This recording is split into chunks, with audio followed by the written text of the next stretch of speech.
All right, y'all. So excited. We are back. Another episode of The Big Sip, where we are spilling some knowledge on some sip that matters. The people, the pioneers, the risk takers, the leaders behind all of this incredible space, from the food industry, culinary, wine, beverage, art industry. And today, I'm your host, Gabriela Fernandez. Today, I'm so excited because in the hot seat today, spilling the knowledge, is an incredible human. None other than George. I know him as Trey. Everyone else, y'all might know him as George Washington Carver Walker III. Yes. Oh my gosh. A mouthful, a mouthful for sure, but it also speaks to the complex and incredible individual that you are. Wow. Welcome. Thank you so much. Hi. Thank you. Thank you so much for having me. No, I'm so excited you're here. This is literally so cool. So dope. So dope. I've been eager to get you into the studio so I can have this conversation, and more than anything, so that everyone else out there can really get to know who you are, the phenomenal things that you're doing, that you have done. I mean, you've got quite the resume behind you on the projects that you've started, experiences you've been a part of, things that you're building for yourself, what you're still doing now. And this is such a great moment for everyone else to really dive deep and take a sip from your cup, learn a little bit about you. So cheers to you, homie. Cheers. Everything you've got going on. And that was absolutely amazing. Thank you so much for that. You are like the perfect hype person. I'm so good for this. I'm here for it. I'm here for you all the time, however you need it. So you just recently moved here from Michigan. Yeah, like literally 2 months ago. I've been in Napa for 2 months now. It's crazy. I love it. It's absolutely beautiful. It's kind of hard not to love it, though, right? Yeah, seriously, it's gorgeous. It's apparently winter here, and it's like 67 degrees outside. It's almost 70 degrees. Clear blue skies. Is that weird for you? It's so weird. Oh my God. It's so funny that you say that, because this weather to me, you saw me the other day. I'll be wearing like that huge green parka jacket where you're like, excuse me, girl, are you from Michigan? Because no one's dressing like that here. Right. But hey, it's Californians. We experience weather on a whole other level. Oh my gosh, it's crazy. I'm never leaving California. I'm never leaving Napa. Oh, good. I'm glad. It means you like it here. It means you're finding a home, and you are. You have made your home here, actually working for Wade Cellars. Right, yeah. So I am the first official employee of Wade Cellars, and it's crazy how it all happened. And I am so thankful for that. It's crazy, you know. So what do you do for Wade Cellars then? You're the Yeah. So I am assistant director of operations. It's wild. So I do literally all things. Like I am the president's right hand man, and literally from developing our tasting program to depletion reports, to designing hats, to running our social media, to tastings, to we just kind of put together our blend for this upcoming release that we're gonna have next year. I got to sit in on that and taste through a bunch of stuff. It's everything. That is so cool. You are literally involved in every single aspect. It's pretty great. And you're getting to build it from the ground up. What is that? What is that like? How cool is that? It's so dope. It's so dope because one, it's Wade Cellars, and it's Dwayne Wade, exactly. Yeah, right. That's dope in and of itself. But really, what is the trueness of Wade Cellars are the people a part of the organization. People like Matt Nauman, who's the president, who is one of the dopest humans that I have ever met. The reason why I love him so much is because of his passion and even his own project outside of Wade Cellars, Newfound Wines. He's doing completely all natural wines out of the Sierra foothills. He has a natural Semillon. Who's doing that? It's so good. It's usually used as a blend. Right, exactly. It's usually used as a blend, but he's using it as a single varietal and doing it in a weird and funky, cool way, which he brings to Wade Cellars. Not only Matt Nauman, but also Jamie Watson, who is Dwayne's partner in Wade Cellars. And he's a lawyer by day, but can talk anyone around Burgundy, like easily. Like he can like talk circles around Burgundy to me. I'm like, yo, this is crazy, and he's like in it, like he's passionate about it, you know. And that's what makes I think Wade Cellars so true. Are other people who are part of the organization, people like John Keys, who's our winemaker, who has a number of slew of other projects, but is putting his all into making some really dope juice for Wade Cellars. I love that as you just talked about that, never in there did you mention yourself, and I'm just like, this is what the kind of individual we're talking with here. Someone who's so selfless, who looks at the things that he's building, but recognizes that it's a powerful team effort with everyone else who's around that. And that is so true in the moments that I've been grateful and blessed enough to spend some time with you outside of all of this work and just getting to know you. You're just so humble in that sense, but you have really done so many phenomenal things that have led you really to this moment. From back when you were in Michigan. So walk me through sort of what that initially looked like for you, you know, what that first sort of moment and spark looked like when you started kind of diving into this industry that led you now to where you are doing some badass work for Wade Cellars. Blessings. Thank you again. Wow. But yeah, so I mean, it actually started even before Michigan. Now that I think about it, it was when I was when I was in high school. Actually, I was trash at school, and trash in the sense of where the traditional education system failed me in the sense of where I was a student that didn't necessarily learn the ways that they were teaching, so they thought I was a quote unquote problem child. But my parents saw this and they saw something in me, and I remember like very vividly when my parents called me into their room and they ended up handing me this pamphlet, and I started looking through the pamphlet, and I'm looking at like cosmetology and carpentry and all these different programs, and they're just like, so since you're so trash at school, we're gonna send you to a tech center so that you can focus more so on the vocational aspect of learning rather than the liberal arts aspect. So me being 16 years old and just hearing that I can like leave school for half the day and like go to a tech center, another school, and like do whatever, I was like, yo, I'm gonna do culinary, like period, because I can smash the entire time, eat all the food that I want to, and then just go to school and just like it'd be like home ec, but for half the day. Exactly. Who doesn't like to eat some good food? Right, exactly, period. So I ended up choosing culinary, but I ended up like finding a passion and like falling in love with it, and so much so that I ended up getting a job working on the grill line at this restaurant called Giovanni's Fine Italian Dining, flipping steaks and swordfish at like 16, 17. And I just fell in love with it, and it came time like during my senior year to decide what kind of school I was going to go to for undergrad. So I knew that I wanted to be a part of the industry, but I didn't necessarily want to be a chef, because really long hours. Like, more power to all the chefs out there and who are grinding, and because that lifestyle is rough. It's rough. It's some long hours that go into that. Straight up, you know what I mean? And yeah, it's just hard. So I decided I wanted to go to culinary school. Ended up majoring in food and beverage management. And it was while I was majoring in food and beverage management that I ended up volunteering at this wine tasting event where I poured this wine called a Chateauneuf du Pape. And at the time, it was like, a Chateauneuf du what, bro? Like, can you say that name one more time? Right. Like, what? Like, what you just called me, dog? And he eventually explained, like, Chateauneuf du Pape literally translates to be the castle of the Pope. And the Pope used to go to this castle in the southwest region of France, and essentially just got lit and drank a bunch of wine. You're like, okay, I can get behind that. Right, straight up. You know what I'm saying? So, yeah, you're like drinking a bunch of wine, and he would go there so much that, the French wanted to make this castle the Vatican. It didn't happen, but what did end up happening was that the Pope ended up, like, blessing this land of grapes. It was like, I bless thee grapes. And then there you had, like, Chateauneuf du Pape, which is, I later found out, a sub-region of the Côte de Rhône, and in the Côte de Rhône, they predominantly grow 3 different grapes, Grenache, Syrah, Mourvedre, and that just kind of like sparked my interest in the wine industry. So I ended up from there, seeing this world just kind of like open up to me. And at that same time, I had taken this class called the History of Food and the History of Eating and Drinking.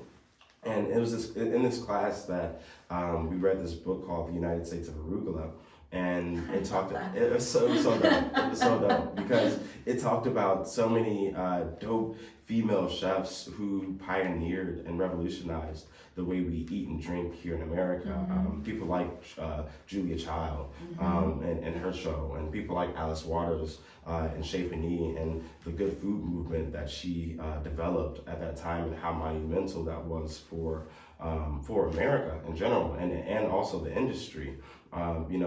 Even to where we're still feeling it today with, the farm to table movement, right. Where, I think that the good food movement was a little bit more true than the farm to table, because, I don't know, I mean, there's a lot of restaurants who are genuinely farm to table, but unfortunately, like anything that's great, people coin the term and just slap it on without following suit. Right, because there's marketing aspects. We saw what happened with the gluten industry and everything becoming gluten. And I have celiac, so I'm like, that does not help me out. I'm like, I need you to tell me what's true, not what you're slapping on there as a marketing objective. Exactly. But you're absolutely right. Right. So I ended up taking that class, and ended up falling in love with the industry in a totally different way, and that inspired me to create my own class called the History of Food and Regional Culture. And this was back in Muskegon Heights in particular, where I was teaching kids, really in the hood, who were ages from 13 to 18, how to cook food from different regions of the world. So each week we focus on a different region, and then for the first phase of the class, we go over that region, the cooking techniques, where the food's coming from, and then the second part of the class is we'd actually cook that food from that particular region and use those culinary techniques. And then the third part of the class is we smash the food and then listen to the music that was from that particular area. So cool. It was so dope, and the reason why it was so important was because unfortunately a lot of these kids who I was teaching have never even seen the lake. And the lake in Muskegon, Michigan is literally less than 10 miles away from where most of these kids are living. So to be able to expand their minds on what the world is and the approach through food, and to be able to travel the world through food was extremely important for me, because that's how I saw the world. I was getting this knowledge in school, and I was able to open my eyes in that way. So hopefully the objective was to be able to open their minds that way. So I ended up getting a grant for the class. I was gonna say, who was invested in this? First of all, incredible work. I love that you were even doing that, because I think it's so important. We're all curious human beings, and as we start to discover things for ourselves, whether that be things that make you tick, interests that you have, hobbies, something that you're going to be diving into in your career.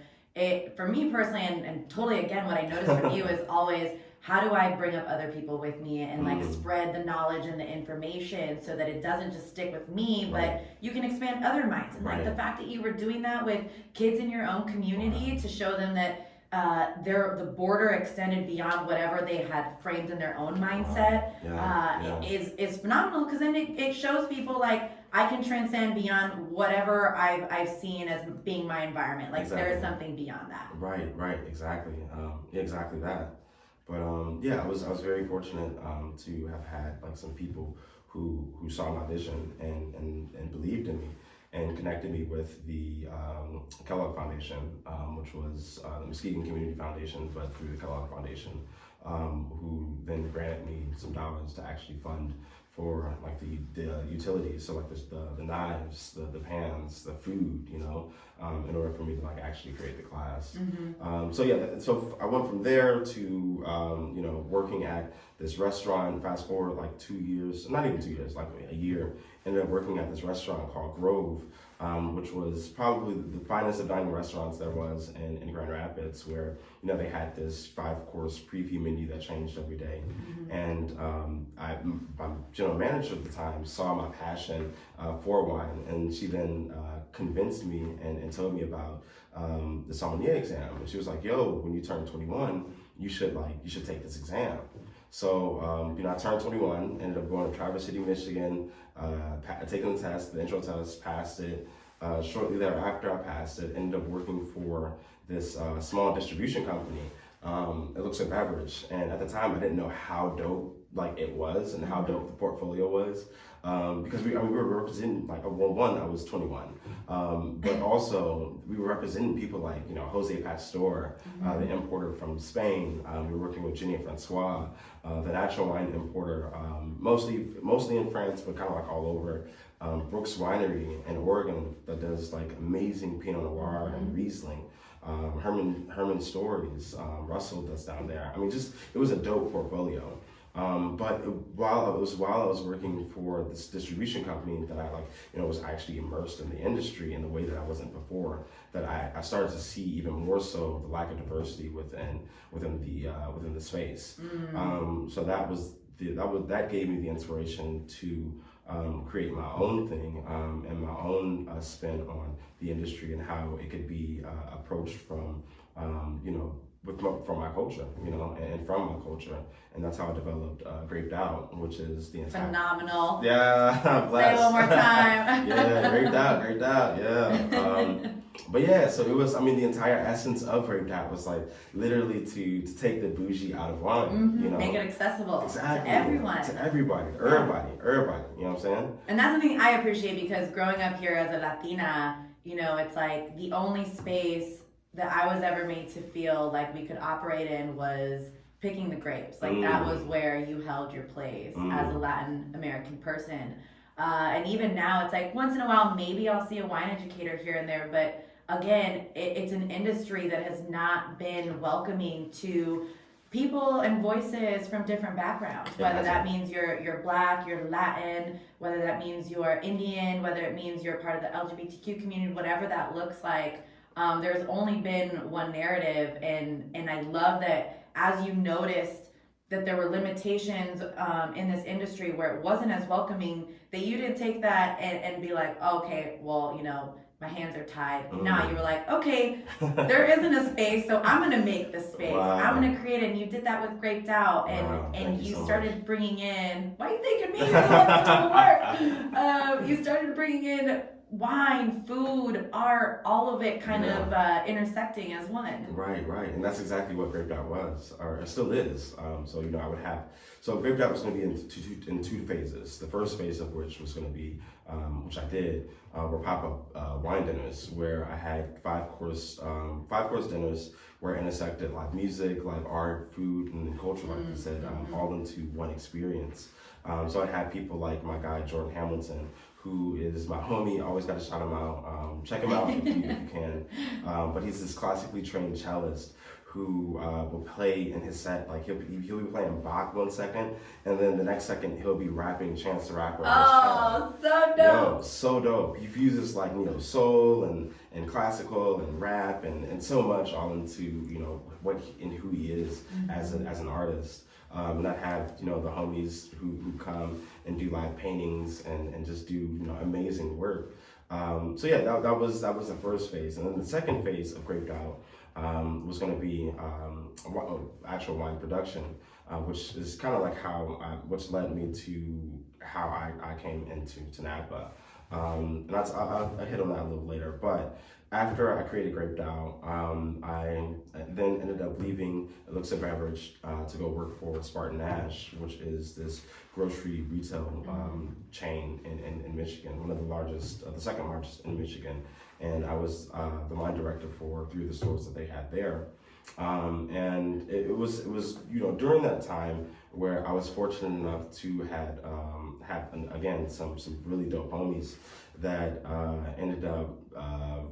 It was crazy how it happened, because one of my friends was we ended up meeting up for dinner, and she was like, "Yo, I just got a PBS show on." I just got a PBS show. I can create my entire show based off of whatever. Yeah, and I was like, yo, what? That's so dope. I was like, yes, girl, do your thing. You know what I mean? Rooting her on and cheering her up, and just gassing her out. And then I get a call from her the following week, and she was like, yo, I just suggested you for the same cohort, would you be free to like interview for it like tomorrow? And I was like, yo, what? Like, yeah, like say less. Yes. So ended up like meeting my producer, Mariano, and you know, ended up chopping it up, and it turned out to be this cohort of 10 people, and it was this program that was called Shaping Narratives.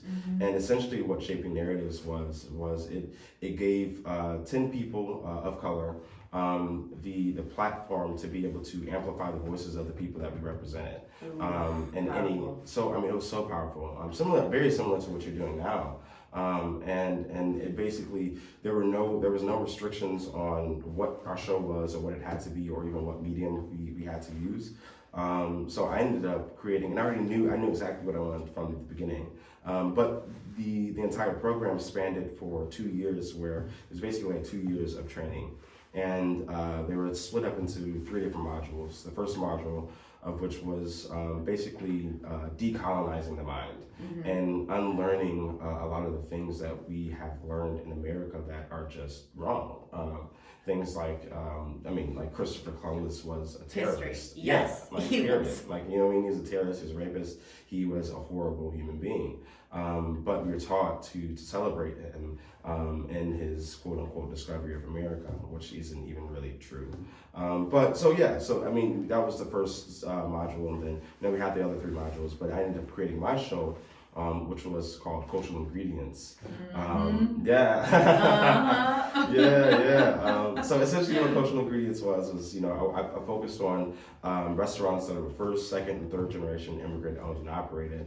Bless. So dope. You're so cool, man. Yo, that's you, for real. But yeah, focus on first, second, and third generation immigrant owned and operated restaurants, and we focus on one key ingredient that they felt as though represented their culture to a T. And then we followed the origin of that particular ingredient and how that ingredient got there. And then we relate that same origin story to that person and how that person got to in particular, West Michigan, and their development of self and their development of creating a business as an immigrant in America. And then we'd actually cook with that particular ingredient and make something. And that was the show. Full circle. Full circle. Yeah, it was dope. This is what I mean when I talk about how dope you are, and like, man, wow. you are the kind of like in the core of all of these different areas that intersect with one another, whether it be culture, art, food, wine, wow. and you lead your life in much of that same sense, and it's like you're not just, you know, doing some incredible things with Wade Cellars. It's everything that has kind of brought you into that moment, but that you came with so much history behind you from projects that you've been working on that also kind of help to highlight how we can keep intersecting in so much of this work. Yeah. That's amazing. Thank you so cool. much. No, you're so cool. What sort of, as you look at yourself, so I see and recognize how many different spaces you operate in and how you were able to make that your own. I'm curious, you know, as you take a look at yourself and the different intersections that you identify with as a young Black man operating in the wine industry, and, you know, coming from originally food and just everywhere that has kind of shaped you to be where you are. What would you say has just kind of helped to shape you as those intersections kind of intertwine with one another in this industry that maybe hasn't always historically been welcoming for Black individuals? Right. More recently, it's been people like you. I mean, it's been people like... We're not talking about me. No, I mean, honestly, it's been people like you. It's been people like Miriam. It's been people like Julia Coney. It's been people like Carlton McCoy. Other people of color within the industry that I'm able to be inspired by and constantly look up to as not only like as mentors but also peers, and that's re-inspired me to be able to create period, honestly, and to continue to strive for greatness, but not only for myself but also for everybody that's coming up under us, and that we can be a good example for them to be able to look up to and see that it is possible, because representation does matter so much. So important. So important. It's like a silent affirmation that you deserve to exist in that space too, and that you can exist in that space, Right. and that it's not just singular or for a specific group of people, but that it's open for everyone. Exactly. Yeah, and it's so important that we always are reminded of that, and having this circle that I've been able to find in Napa and been blessed enough to find myself in has only amplified and ignited even more fire for me in particular.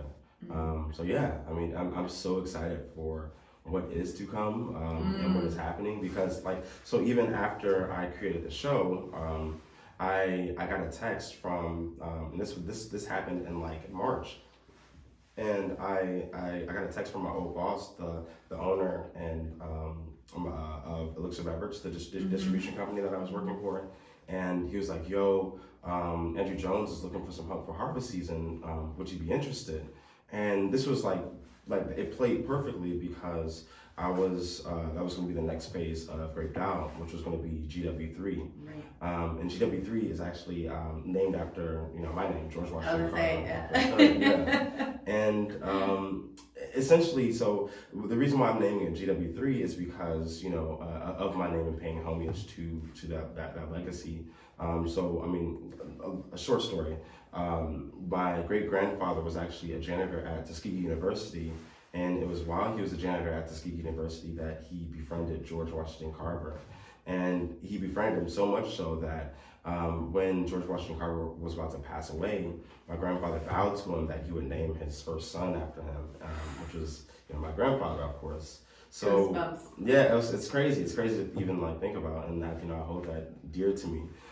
So it's GW3 is paying homage to not only my grandfather and my father, but also to George Washington Carver and the strides that he made as a black man, as a black scientist for the agriculture industry through the peanut. But for me, making those strides through the agriculture industry, through viticulture and the grape. And grapes. Yeah.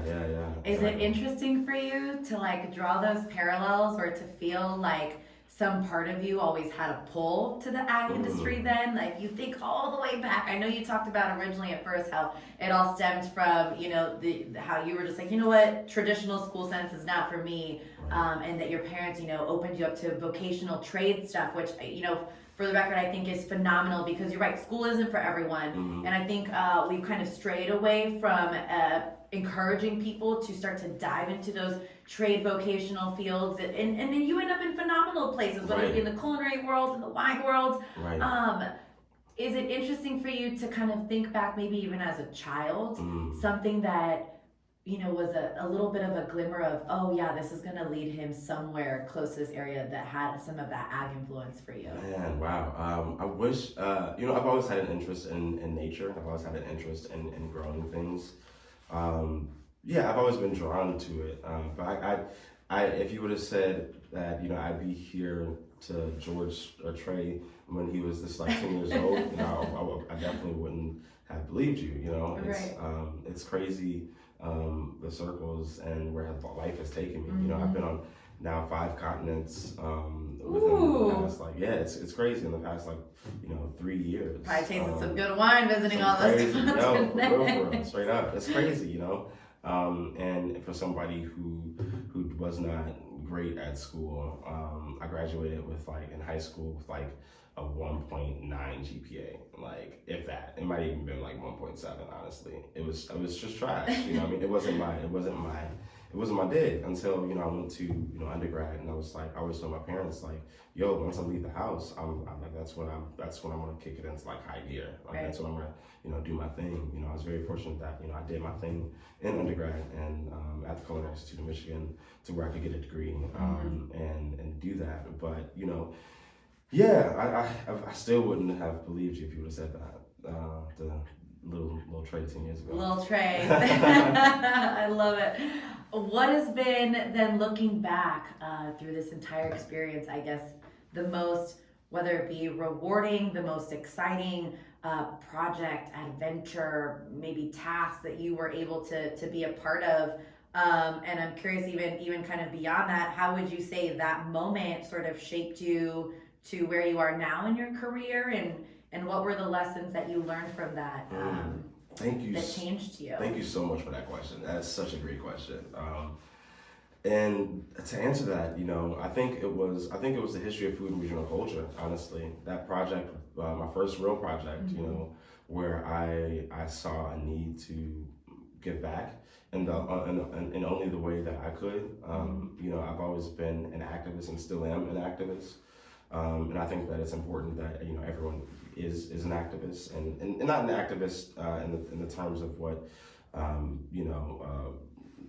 people may think. Activism is showing that we all have privilege and acknowledging that privilege and being conscious of our unconscious and making sure that we always make space and make room to be acknowledge that and I think that's the first way that you have to be an activist. I love that definition. Yeah. I think too often people just think it's like we saw this summer, people hitting the streets, which is very important to amplify your voice in that sense.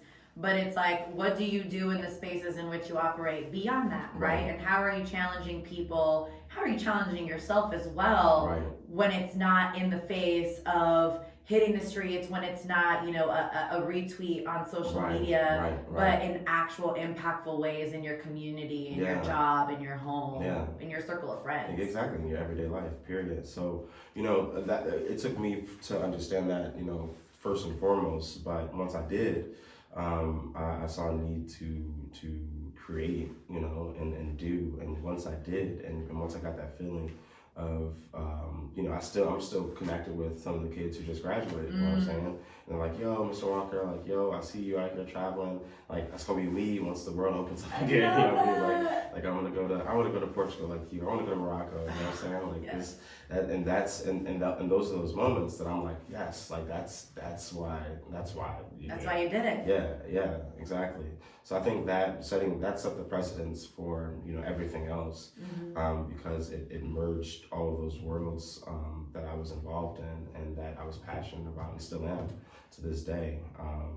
So yeah, and even shaping to what we're doing now. I'm very fortunate that I work for Wade Cellars and have the platform that I do now, solely by myself, period, but also to tag on Wade Cellars and also like Dwayne Wade and the impact that we can have and will have and do have within the wine industry is going to be huge. Yes, yes it is. I'm really excited for the projects that we're working on and we're about to roll out. Oh, any that you're allowed to share? Yeah, not yet, but I got you. I had to ask. I got you.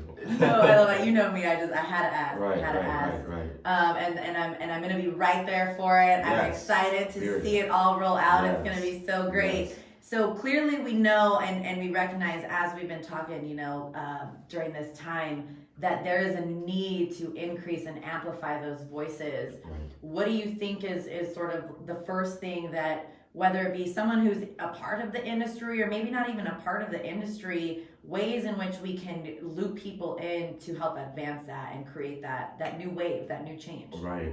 First and foremost is like, goes back to representation, right?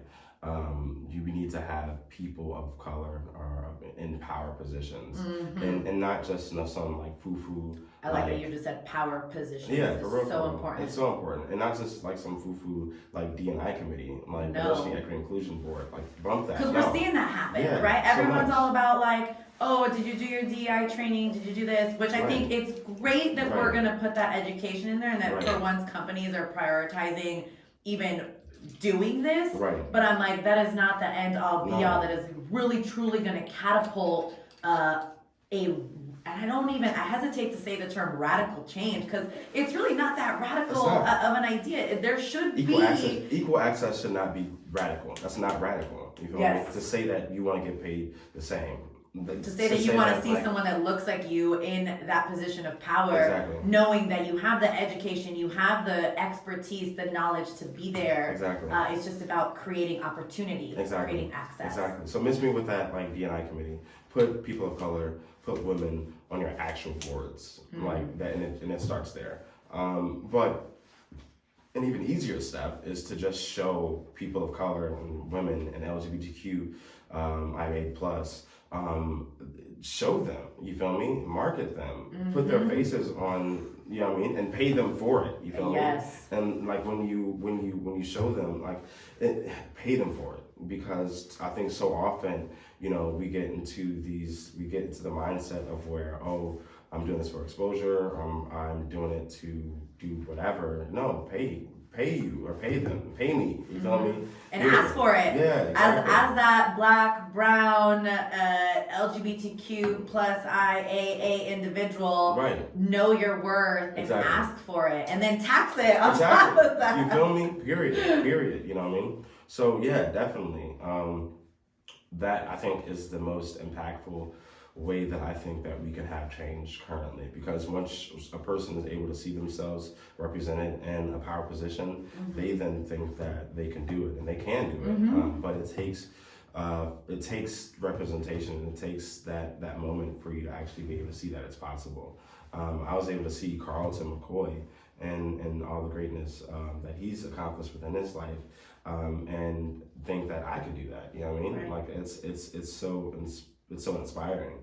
People like Julia Coney, and you know the success that she's had throughout her career, and even like Philippe Andre. You know, so many of these other people of color within the industry that are doing it. You know, I look up to so much, and they inspire me to be able to be that next inspiration for somebody that's coming up under me. Because I mean, honestly, the way that I got to Wade Cellars, you know, after I got that text from my old boss, you know, I shot it over to one of my homies, Saman. I have to shout her out too, who is a winemaker down in like Central Coast. I knew that she had already been working with Andrew Jones, and she was like, you know, Andrew Jones is dope, he's cool, but don't think that this is your only opportunity.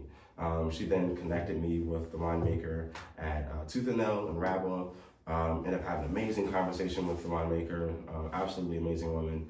But they didn't offer it. I mean, even to go back, to like digress back to Saman, I didn't even know what a harvest internship was, honestly. When I got that text from my boss, I just thought I was going to be out in the field like picking grapes. Yeah. Like I thought, and I was totally fine with that. Like at that point, you know, I just wanted I'm to in be, Napa. Cool. yeah, like exactly. You feel me? Experience. Like, period. Exactly.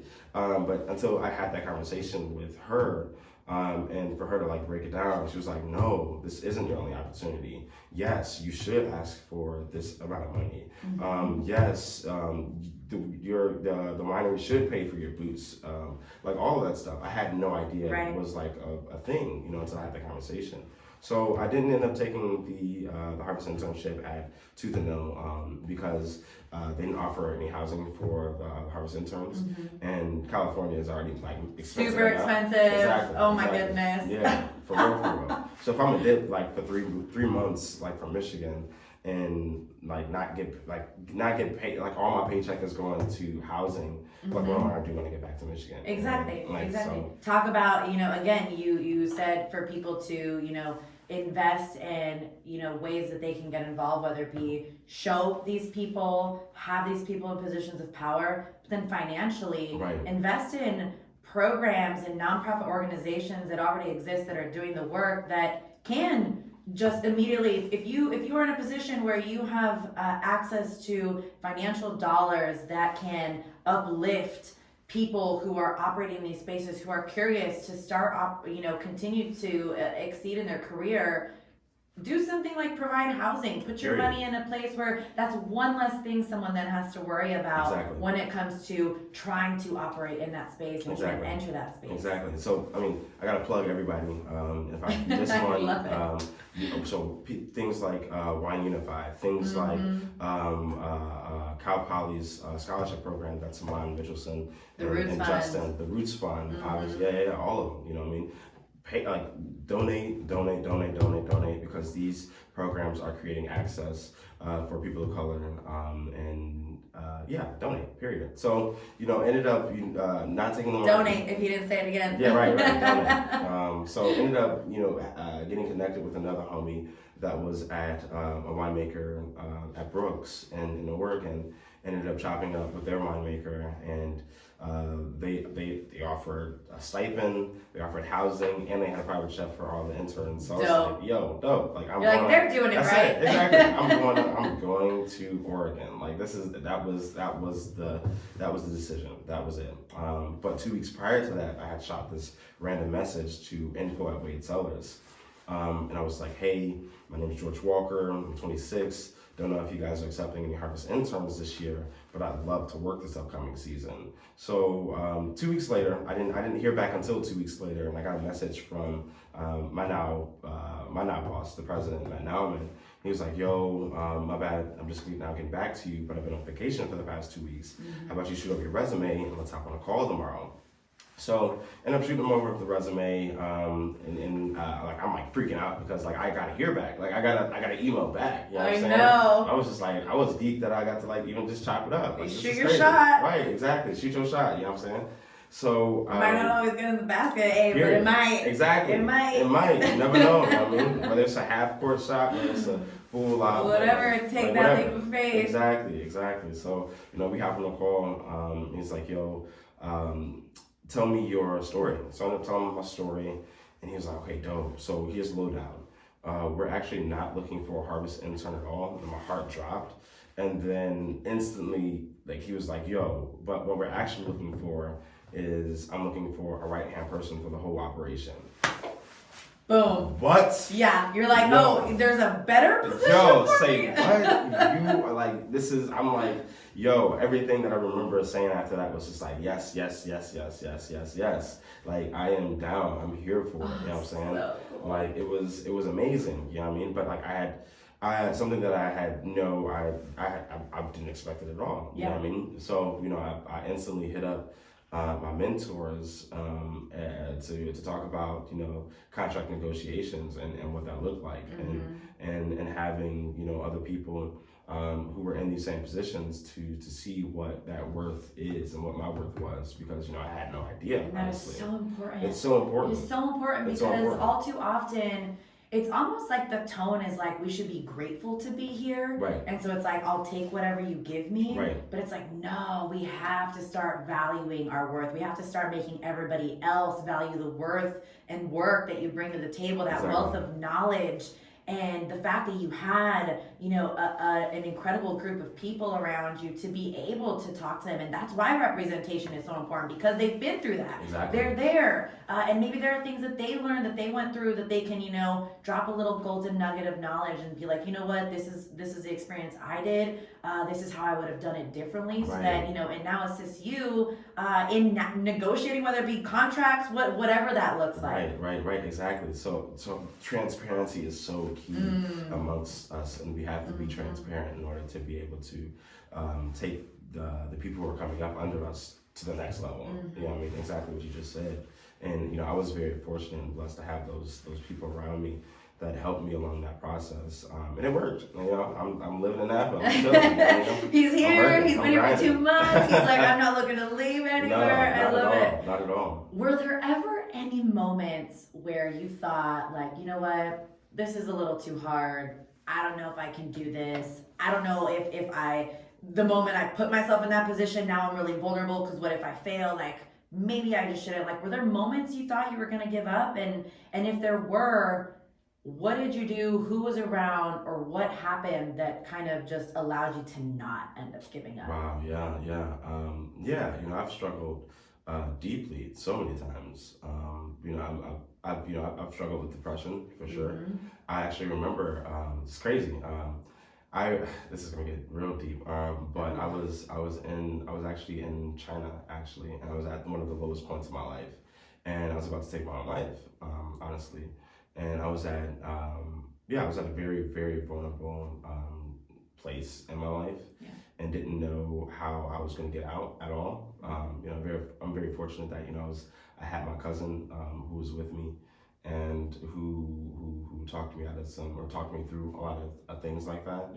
To continue on and to tell me that I had purpose, and that I am here for a reason. And what got me, I mean, that in particular was what got me out of it, but what has kept me out of it for me, I'm not the most religious person at all. But I do come from a religious background, and one thing that I have kept with me has been, gospel music in general. And listening to gospel for me has been like my inspiration to like, you be like, yo, like, suck it up, you got it. You're here for a reason, you know what I'm saying? And that's been my way. That and also having an amazing supportive system and a supportive circle that continues to remind me of why I'm here, and remind me that I do have a purpose. Because we get in those we have those moments, and moments like this where I'm saying this like very publicly for the first time ever is super like vulnerable. Thank you for sharing. First of all, it takes a lot because like you said, this is a public space, and that's something very vulnerable, and it's not always something that we, maybe with our friends, we can be a little bit vulnerable with and let them know some things that we've gone through, but maybe not, exposure for whoever is listening to know about you. But I think it also allows people to connect and to see realness, like raw realness, unfiltered.